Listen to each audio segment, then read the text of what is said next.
At a time when the region is focused on diversifying its energy mix, it's extremely important that we hear from such experts on how we can adapt ourselves with new and progressive strategies and technologies. Let's move on to our next session then, under the theme People. People are the cornerstone to every successful business. Here in the Gulf region, the government is increasingly focused on creating a culture of knowledge, exchange, creativity, and innovation. Millennials today have dreams of becoming entrepreneurs and making way for jobs and new skill sets. Women, too, are becoming a huge contributor to the economy. So we invite these panelists to hear on how the collective and diverse talent can create successful and sustainable teams. I'd like to welcome to the stage Dr. Patrick Allman-Ward, Group CEO of Dana Gas. His Excellency, Dr. Mohamed Zuhair, Executive Chairman of the Kuwait National Fund for SME Development. Welcome, Your Excellency. Patrick Chalhoub, CEO of the Chalhoub Group. Welcome. Ms. Barbara Krumsiek, Director of Arabesque and former CEO and Chair of Calvert Investments. Welcome, ma'am. Professor Christoph Loch, Director of the Cambridge Judge Business School. And to moderate this panel session, I'd like to welcome a dear friend of mine, Mrs. Clare Woodcraft, CEO of the Emirates Foundation. Welcome. Thank you, Khalid. Good morning, everybody. Welcome to this session on the people, the human factor, people. Personally, I think the most important P of the 5 Ps that we've heard about for the whole conference. It's a pleasure to talk about this particular topic, given our focus at Emirates Foundation on youth development. So we're very much looking at how do we develop local skills, how do we develop local talent, and of course, both inside and outside the organization. I think the talent agenda here in the region has been very high on the radar screen for some time, and no doubt will remain there for a long time to come. I was always fascinated in my previous role when working in the private sector with Shell around how when we had leadership discussions, the key focus wasn't so much on technical assets, but on people. How do you get the right people? How do you develop local talent? How do you deploy that talent? How do you retain that talent? So I think a lot of content for us to discuss today, despite our limited time. We know that for many years, the focus in the region has been on challenges such as education. How do we connect education to industry? How do we create more links between the two? On the level of female labor force participation, we see some great improvement there in the region and great improvement on female enrollment in schools. And of course, the UAE has recently announced 3 female ministers for new ministries. So we know there is huge progress, but still some low levels of female labor force participation in the region. And of course, the challenge of encouraging more young people to join the private sector rather than more traditional government-based roles. So a lot to look at, a lot to get through, and of course, more importantly, to look at really what is the core importance of talent when it comes to driving the corporate sustainability agenda. So I want to start with Patrick to my left here. Patrick, I know you're doing a lot of interesting work at Dana Gas, and you've been talking about how you look at talent and sustainability very much from a governance perspective. Tell us more about that. Thank you, Claire. First of all, it's a great pleasure and honor to be here this afternoon. Let me start by saying that this is an area of passion and commitment for me. I really believe that good corporate governance is the foundation stone of a sustainably successful business. And why do I say that? Because I work in the petroleum sector, and our business sector has seen a number of companies disappear over the course of the last few years because of poor corporate governance practices. I'm pleased to say that although Dana Gas is a young company, having been set up in 2005, our founders were committed to the idea of good corporate governance, and that has been the foundation stone of the company. We had the IMF come in and actually help us set up the policies, procedures, and practices, and we are committed as a company to reviewing those and making sure that we stay in the top quartile in that area. Included in the founding principles of the company were 4 major values. The first was to set up the higher standards of conduct and accountability. Secondly, respect and value for diversity. Thirdly, a commitment to continuous innovation and development. And fourthly, providing safe, healthy and environmental environment for our employees and also our business partners and also the communities in which we operate. Now, I know there may be some people who believe that commitment to these sorts of principles is at best a waste of time and at worst is simply a cost center that hits the bottom line. And I cannot disagree with that perspective more forcefully. And let me give some examples about why I think that is the case. So first of all, divergent thinking is the key for better decision making. I mean, you only have to look at the lemmings to realize that if you all think the same, that there is a fairly catastrophic outcome. And I'm pleased to say that, for example, in Danegas, we've got over 10 different nationalities on our board of directors and in our senior management team. And women, I hope. We do, also women. And indeed, on that theme of diversity, which includes gender diversity, that really drives our policies in terms of our recruitment practices. We also have a commitment to corporate social responsibility programs in the communities in which we operate, because we, first of all, believe that it is a responsibility for business to make sure that they leave the communities in which they operate in a better state than they found them and put them on a sustainable path, economic path of their own. And secondly, because it is just good business practice to do that, because it is a license to operate. And in our industry particularly, we know that community activism can actually shut down and prevent production taking place. So it's also self-interest. But in some cases, with respect to all of these initiatives, how do you know that your corporate social responsibility initiatives are not being tainted with corrupt practices? And that comes back to my first point, which is the only way you can ensure that is the case and that your sustainability initiatives are actually delivering the results you want is through good corporate governance practices. That's very interesting that you're suggesting that governance can actually drive the institutionalization of sustainability within the organization, and that we should look at people obviously outside and inside. We'll come back to those areas. Dr. Mohamed, we didn't give very long introductions to our panelists because the audience has your details in the brochure. But you're doing some very pioneering work with enterprise, of course, in Kuwait. And we know that young people now, young talent, is constantly being told, you need to create your own job, that the jobs of the future are not necessarily known, and there's a huge focus on helping young people to become more entrepreneurial. Do you think that's the solution? First, I want to thank my friend and colleague Badr Jafar for the kind invitation to attend here. I know the focus here mainly with the private sector, but it was good for a government person to actually come and share some of the thoughts with you.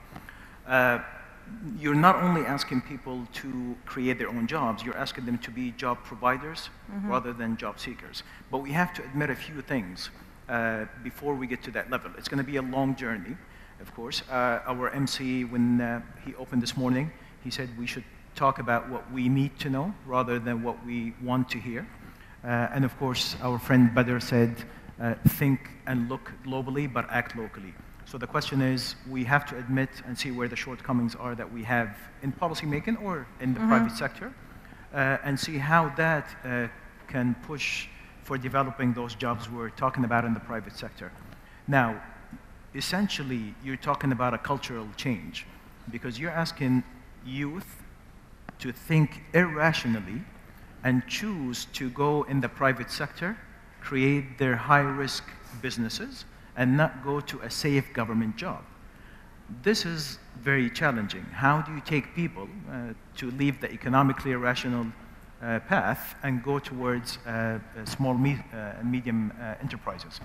As government, however, we also must realize that it's not small businesses that create the jobs or the numbers we're looking for.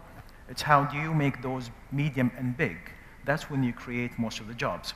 So we know from theory, from studies, from everything, that largest companies don't create many jobs. It's SMEs. And small ones, I'm arguing, don't either.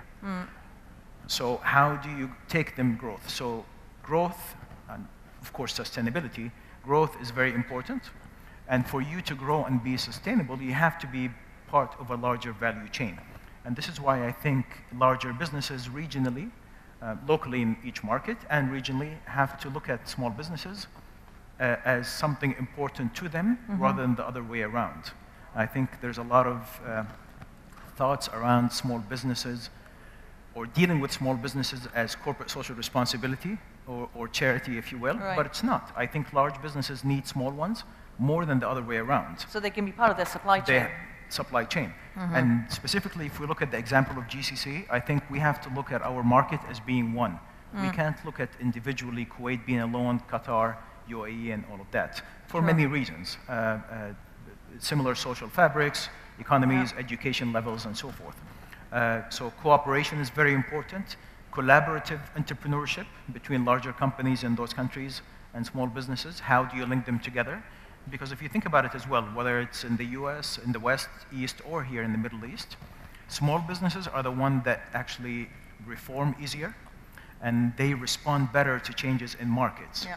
And this is why the argument is large businesses need you more than you need them. Now, on the policy, on the policy side as well, it's very easy to blame government. In a place like Kuwait as well, we're very vocal.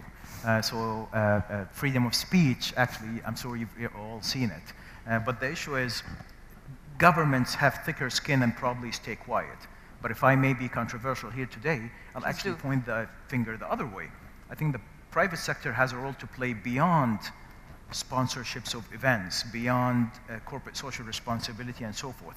So seeing that value and truly partnering with the government as well as with others to drive economic growth is very important.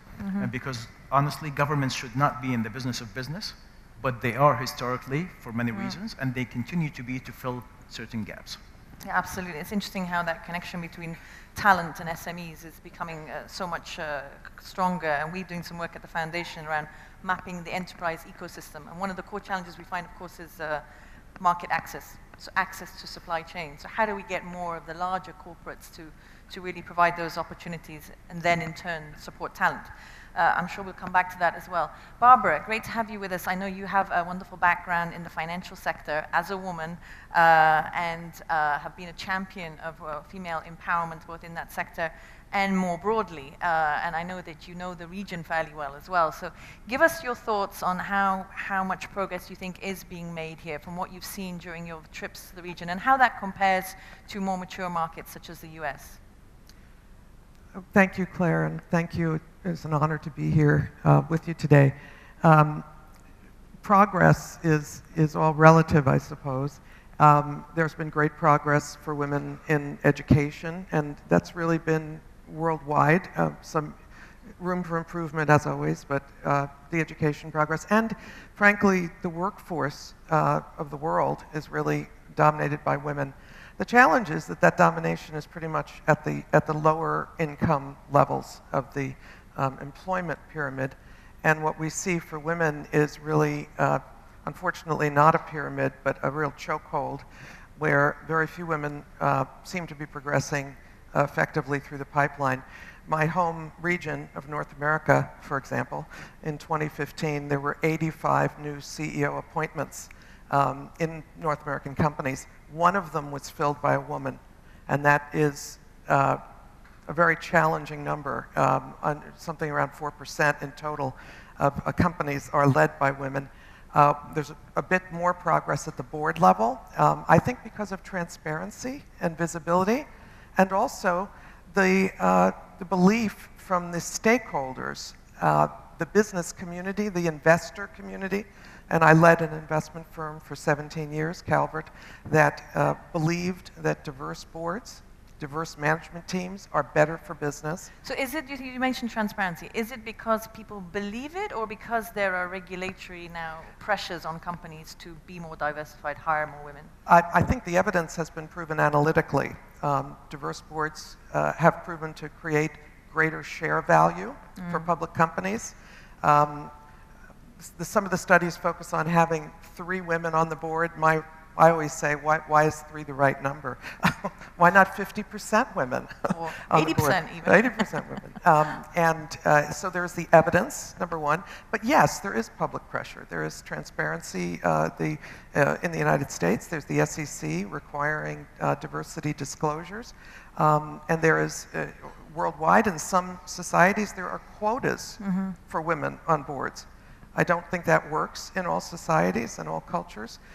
Some others have targets. I think targets and setting benchmarks are wonderful. And I just want to say that I do think the private sector has such an opportunity to help own SDG number 5 of gender equality. The private sector, I know we need the public sector. We need sometimes government interventions, policies, pay equity, standards. But the private sector could really demonstrate great action in goal number 5. Well, I guess you're making a nice connection with Patrick's point about governance, how governance can actually drive both talent development and diversity.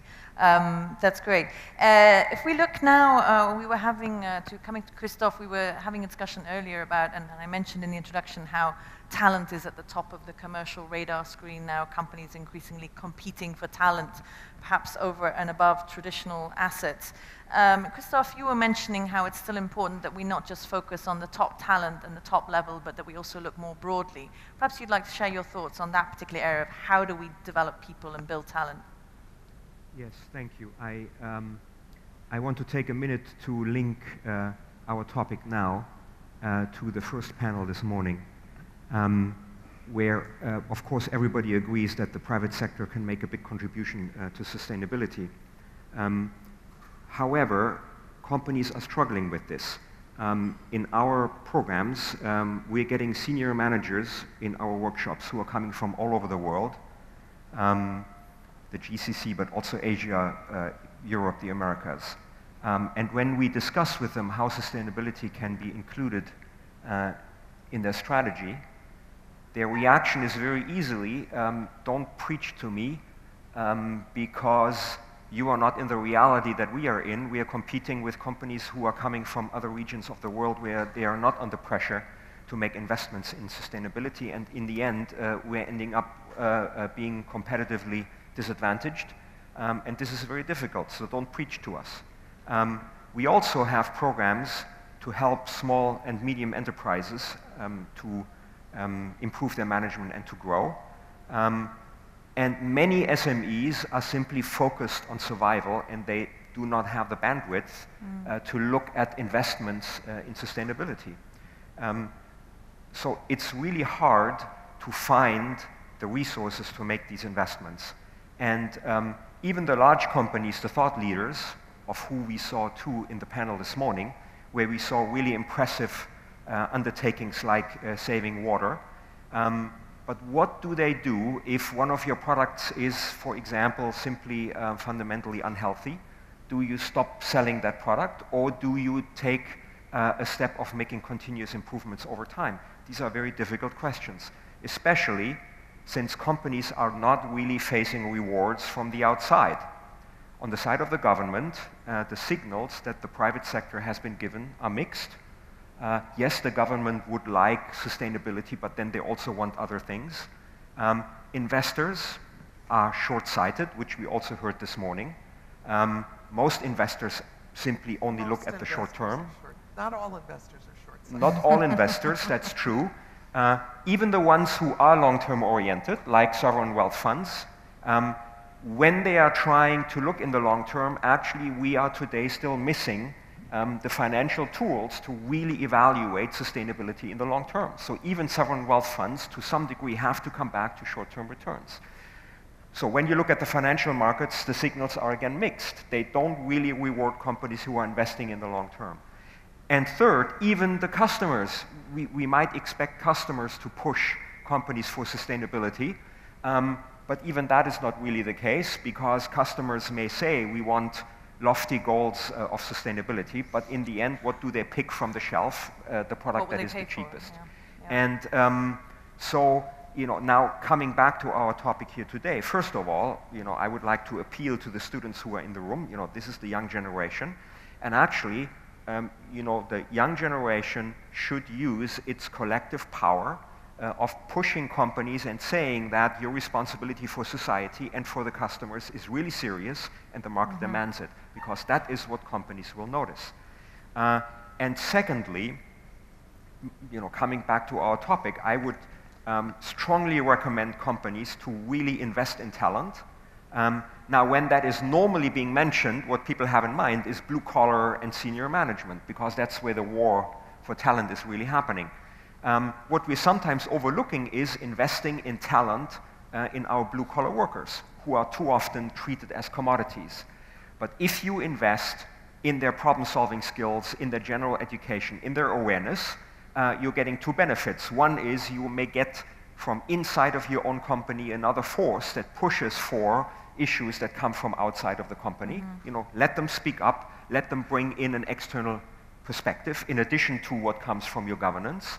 And secondly, if you then give them a bit of empowerment and a bit of resources and a bit of time, they may actually help you to bring about the continuous improvements and the ideas that you can incorporate in your offering in order to increase the sustainability of what you're doing. And in that sense, the war for talent actually has a much wider implication than what we're normally discussing. Thank you for reminding us that very valid point, and I like the idea you say of the importance of younger generations. We see that in our work, that Gen Y or millennials, however one you call, are intrinsically more interested in sustainability. It's almost seemingly sort of they're sustainability natives, if I can suggest that. Let's come back then to Before you start, yes. I would like to comment on what Christoph has started to say, because I would like to temper the statement. I think today, corporation, small or big, public or family, privately owned, are looking at sustainability. I think that we have stakeholders, all our employees, we have shareholders who are not anymore stupid only on looking on financial. We are not yet in an ideal world, and it's true the financial results are the highlight of it. But it's our duty. I mean, a CEO of a group today, a CEO of a company, his duty is to think long-term and to also see short-term. And when we think long-term, how can we be sustainable if we are not in a sustainable world? How can our customers, how can our employee believe in us if we are not taking some meaningful action? Now we need to promote it much more. Now we need also to publish our sustainability reports, and not only on a financial report, in order to get greater awareness. So yes, you are right, there is not enough. But thanks God, I mean, we are moving into the right direction, so let's continue this movement. So do you feel in the region then, Patrick, that there is now a growing awareness at the level of leadership around this need to think long-term and need to invest in sustainability without having to force it through regulation or new governance standards? I think that we have some seeds which are being planted. The Pearl Initiative is one of those seeds. The UN Global Compact, I mean, the pledge which some of the companies are doing is part of it. So there is a movement which is there. But I feel a lot of pressure from my colleagues and my employee, and more pressure from the customers. We are not at a stage where the customers will come and say, I will buy it because it's much more sustainable. But if we promote it, then it's an incentive for them to go, and an incentive even to justify sometimes a higher price. So there is a beginning of it, and I think it's our role to promote it much more. So you think it can be driven by... Yes, of course. I mean, we need role models, we need actions, we need engagement, absolutely, and to be successful. But we shouldn't leave. We should just... Well, it's great to see that we're seeing that trend in the region. I think if you look at some of the international actors, people like Unilever who have moved away from quarterly reporting, I hope that we can see more of that in the region. I'm going to come back to the panel in a second, but I just want to mention that we will take some questions from the floor. So if you do have a question, please raise your hand and let somebody with a mic come to you. And I will just come back to you in 1 second. I'm just giving the people with the mics time to come to. There's some gentlemen at the front here. So Barbara, you wanted to add to these points. I did. Please. I think Christopher hit a lot of nerves on the panel.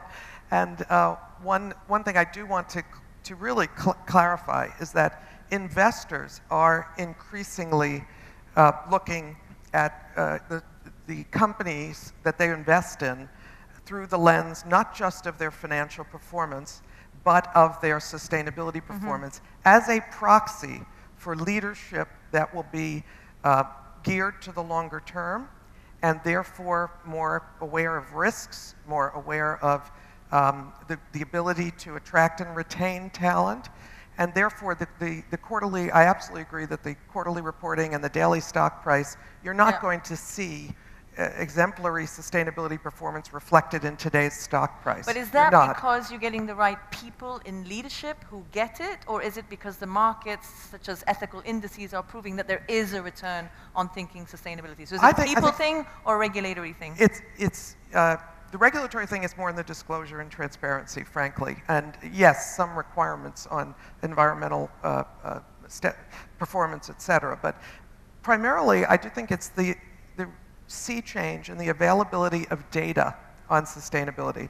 It used to be very hidden. It used to not be very easy to find. Early in my career, it was very difficult for analysts to find sustainability performance. Now we have sustainability reporting exploding. We have databases at Arabesque Asset Management, very data-driven on sustainability metrics. That's a 5-year phenomenon. And I would add on the talent side, at Arabesque, we've coined the phrase Gen S. And I think students in the room, you may think of yourselves as Gen X. We think of you as Gen S, sustainability generation. So I think that is indeed the future. Thank you. We're coming on to multiple subjects now, and I have Christoph wants to ask, and also Patrick. But yeah, I hope we're on to big data now. Soon we'll be on to Trump and Brexit, and then it all falls apart. So this just wanted to come to the question from the floor here, though, please, and then we'll come back to Christoph and Patrick, please. But if you can keep it succinct, yeah, I'll keep it please. short. I have one statement and one question. The statement, I feel that my name is Ayman Tamer, chairman of Tamer Group from Saudi Arabia. I feel people are confusing short-term versus long-term goals in comparison with sustainability. I think you need to meet your daily short-term goals to meet your long-term goals. Okay, and your question? My question is to His Excellency Dr. Mohamed. You mentioned, and I would like you to elaborate on what should private companies do other than CSR and all the other activities that they are assuming. Great, thank you. And so what should private sector companies, if we keep it focused on talent, so how people, what can private sector companies do? And then we'll come back to Christoph and Patrick.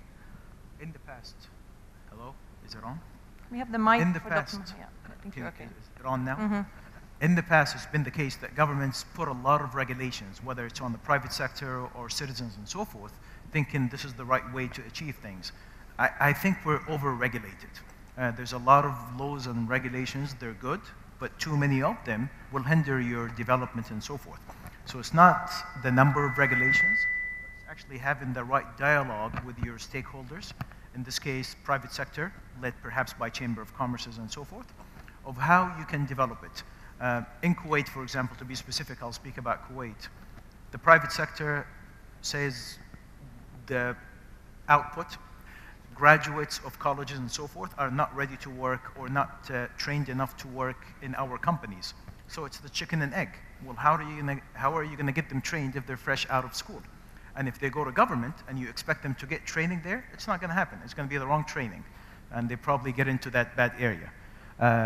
So you need, as a private sector, especially the larger firms and so forth, who probably have the budgets and the stamina to continue the road, to think about that, believe in it, and then you will develop the human first. Role of governments, even though we fill gaps here and there, we finance startups, whereas the private sector is not willing to do it. Perhaps venture capital angel investors do, but in our markets, the pipeline is so thin that a lot of these are underdeveloped. And so it ends up being government putting that seed money and so forth. Banks, by default, of course, they're not willing to finance. So when it comes to the financing, I'm arguing specifically in the GCC, it's not about money. The availability of money, especially at the seed level, is easier to find. So the question is, you're actually, think about it, you're investing in the person. When you find an idea being presented to you at the government or the public sector, you're actually evaluating the picture more than the idea being pitched to you. So what tangible things can do? So for example, from CSR, instead of CSR, can companies think more about internships or temporary engagement with local labor? I'll give you a lot of small businesses. If it's a cost issue. A lot of businesses now that being created, leave aside cupcake shops and all of that, that it's become a phenomenon. If you go to other businesses, their challenge, you're asking the person to take risk and open or think outside the box. They tell you, yes, but that's too high of risk because I don't even know my markets and I'm not going to have an opportunity in public procurement, right? The private sector can open doors beyond just public procurements for those small businesses to sustain them and grow them. And thereby promote local talent and then address the people. Local talent and so forth. If you talk about incubation or beyond that, why do you do that? You're trying to match teams and invest in teams. Right. Because if you're thinking about being competitive and thinking about growth and sustainability, you have to have various skills in that business. Great. So again, the private sector can support by helping smaller companies get access to supply chains and thereby promote people and talent. Christoph, your point. You wanted to come back on the earlier discussion. One comment to the financial markets. It's I mean, we heard it this morning, from the head of the stock exchange. The average stock is still, only held for a few hours at the moment. So the reality is that in the financial markets, that's where we still are. There is an aspiration to do more, but this will take time and it will take encouragement. It's not going to happen by itself. I think that is very important to keep in mind. And in that same vein, I think regulation is necessary because otherwise you don't get the kick-starting in order to get a movement into certain sustainability activities going, which have only a payback which is very long-term, which in the current environment we have too few normal rewards in order for companies to be able to invest in them. A bit like investment credits that companies get in some countries for R&D investments. Something needs to be done by some regulatory force in order to support the dynamic, which you do get over time, but you need to kickstart it.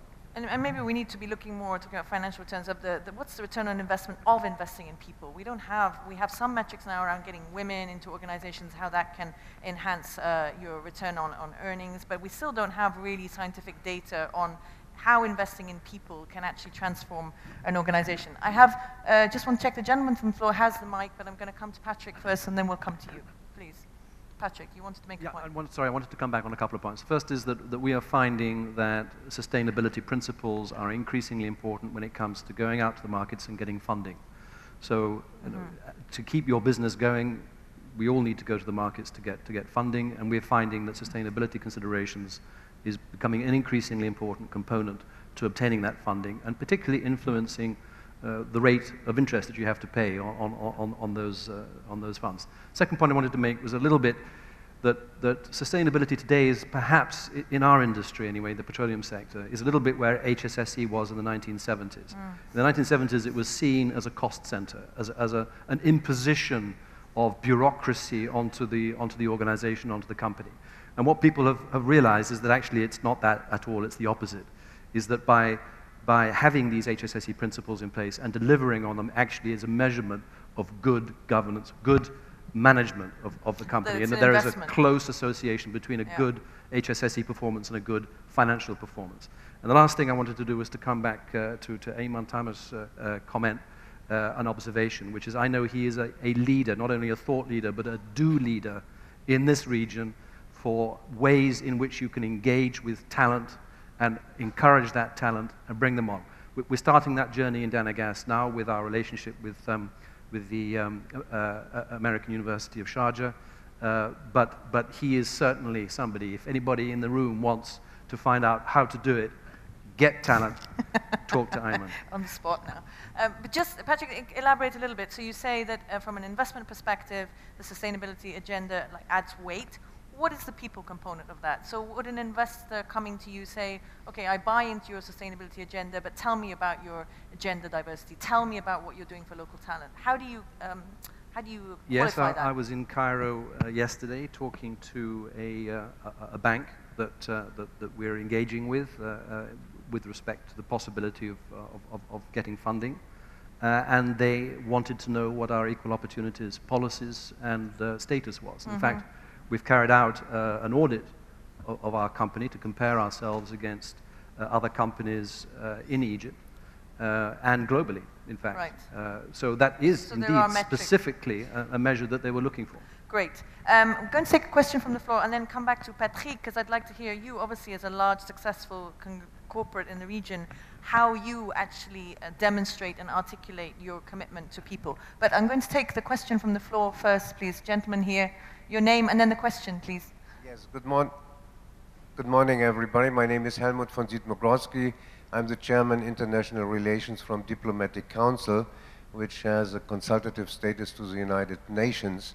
And we are working on sustainability and supporting the development goals. So what mentioned before from you is that not only investors are short-sighted, CEOs, managements are driven by economic value added, and shareholder value are short-sighted. They are looking from the quarter-to-quarter results.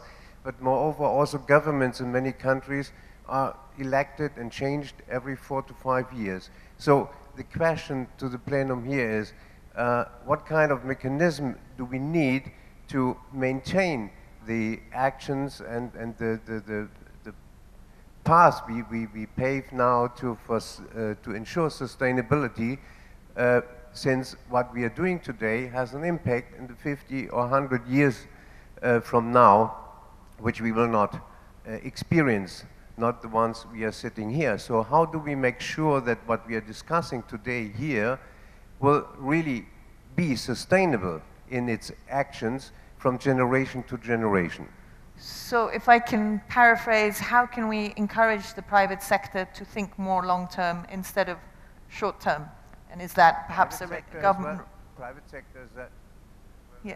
As a government as well, you know? Yeah, okay. Well, I'm going to put that to you, Patrick, since you work extensively in the region and no doubt collaborate a lot with governments. And maybe you can tell us your own experience at Chalhoub. How have you managed, you talked about it earlier, that you are getting internal demand now for long-term thinking. How do you think we can encourage more private sector companies to think like you for the long term and therefore more sustainably? I mean, first by doing it ourselves, and then leading by the example which we could give by ourselves. Really showing the benefit of moving into a sustainable engagement rather than putting aside into our preoccupation. So it means real action which are being taken and which we have to take. As a group and as a company, we have moved a lot into our sustainability engagement, sustainability into the environment, sustainability into the engagement of our teams and our people into the future. Education is part of it, making sure that we create this awareness among our team members and then spread it out to the families and spread it out to the community. Sustainability by being much more demanding with our suppliers, with our clients, with our service providers, which we have started, and it has given some rippling effect. I mean, it's not a worldwide rippling effect, but it has given some rippling effect. When we put our criteria of choice of selecting a partner, when we are putting together elements in order to fit up certain scores, we have to take them into consideration. And so the mindset is to be... But is this mindset coming from you because you're a particularly progressive leader and as are your shareholders, or is there more governments can do? What's pushing, what's driving it? The governance structure would help in order to make sure that it is maintained and continued. But we really see a benefit out of it, a benefit of engagement of our teams, a benefit in order to even financial benefit on the mid or long term. And again, as a family business, we have tendency to think on the long term before thinking on the short term, perhaps because we are not into the stock market and seeing the result every year about it. But a lot of work to be done. But so how do we maintain that then? If increasingly now we see family offices listing, are we going to lose that long-term perspective through IPOs? We have to try harder and continue harder. And if the economy is tough, do not give up. On the contrary, continue in our belief and measure it on the long term. Great. About it. Thank you. And we've shockingly run very short of time very quickly. I'm sure somebody's playing with the number there. So we have some questions for the floor. So I'm going to ask if we can pull up the questions for a vote. I believe you all have voting mechanisms or indeed an app through which you can respond. So if we can just pull up 3 questions from the floor. There you have them. Statement 1, Gulf businesses should take steps to involve younger employees in corporate decision-making processes. Statement 2, younger graduates entering the workforce today have a better understanding of corporate ethics than previous generations did at the same stage of their careers.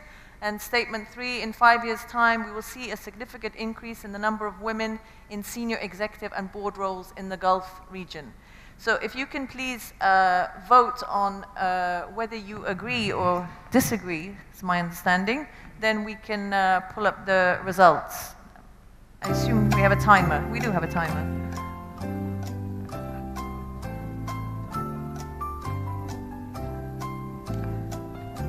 Then I'm going to come back to the panel for just a quick closing remark from all of you on the key area of focus for people. So is it around diversity? Is it around gender? Is it around developing employees? Is it around looking at the broader workforce? So if you can just have a think about what your final comment on people, the people factor would be.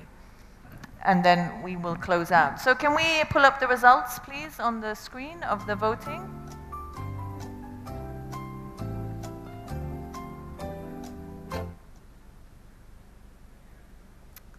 There we go. So in terms of Gulf businesses taking steps to involve younger employees, we talked about millennials, how Gen S, as Barbara said, having an important role. 62% of you strongly agree. So clearly that resonates a lot, that Gen Y, millennials, are really a key component of ensuring that sustainability is on the corporate agenda. And for the second statement, that younger graduates entering the workforce have a better understanding of corporate ethics. Again, similar issue. Again, we have here only partial agreement. So not all of you are convinced that young people are more focused on corporate ethics, but still the majority agreeing. Only 2.7% strongly disagreeing. Be interesting to hear why that is. But if we can go to the final question, please. So talking about whether we're going to see a significant increase in the number of women in senior executive and board roles in the Gulf region, not overly optimistic. 42.5% of you strongly agree, 35% partly agree, and 2.5% strongly disagree. So some food for thought there in terms of how we can continue to empower women in the workforce. So I'd like to just come back then to the panel for your closing remarks, starting with Patrick. You just share with us then for the private sector, if you were able to give one tip to the private sector of how do you maximize the people component for sustainability, what would it be? Again, I'm a hard believer that people are of the essence of building successful businesses. So it's really about how are we going to attract talents, maintain those talents, and nurture them and develop them. And for us, it starts really working very closely with some partner colleges, university in this area and throughout the world in order to make sure that we can get the right curriculum for some of the students whom then we could attract. It starts by promoting ourselves towards those students into those university, and also take a lot of internship around it, but long-term internship where we have still a small issue into the country to get long-term internship, but it's hopefully it will be solved. And then that's a big tip. For us it is to really invest on our talent and invest not only by empowering them, but invest into building into their education, their learning, their training, in order to be able to offer them their career development. So it's about people. And if I can put a small comment about the Gulfanization, which is quite a very quick one, Patrick. We've already run out of time, but maybe we can have that later on. Thank you. And Christoph, your top tip for maximizing people outcomes? In the entrepreneurial cluster in Cambridge, many of the startups now have a social component to them. So there is energy around. And so my tip would be strategy, even in a large company, isn't only made top-down, but it's also modified bottom-up. Great. Listen to the young people in your organization, even in coming up with your strategy. Thank you. Barbara. My tip would be that the investment community, asset management community globally, is looking more and more at companies focus on abilities in the sustainability area. So my tip would be, if you don't have the talent or commitment currently in-house, hire it. Because you can hire that perspective and talent along with those technical abilities you might be seeking in a position. Thank you. Dr. Mohamed. I think people, and especially youth, are in the center and forefront of everything. Policymakers, governments, and so forth should facilitate the work of the private sector and so forth. But I think it's very important for the private sector itself to see the value of, it's not a zero-sum game, to see the value of giving back or helping in development of youth, because they would add value, economic value to those businesses, in responding better to changes, in adopting things that the big businesses need. Fully agree. We're also champions of youth. Great, thank you. Patrick, your top tip. First of all, I just wanted to say that, that the trade-off between short-term financial performance and long-term sustainability is a false dichotomy. It's not a question of either or, it's a question of and.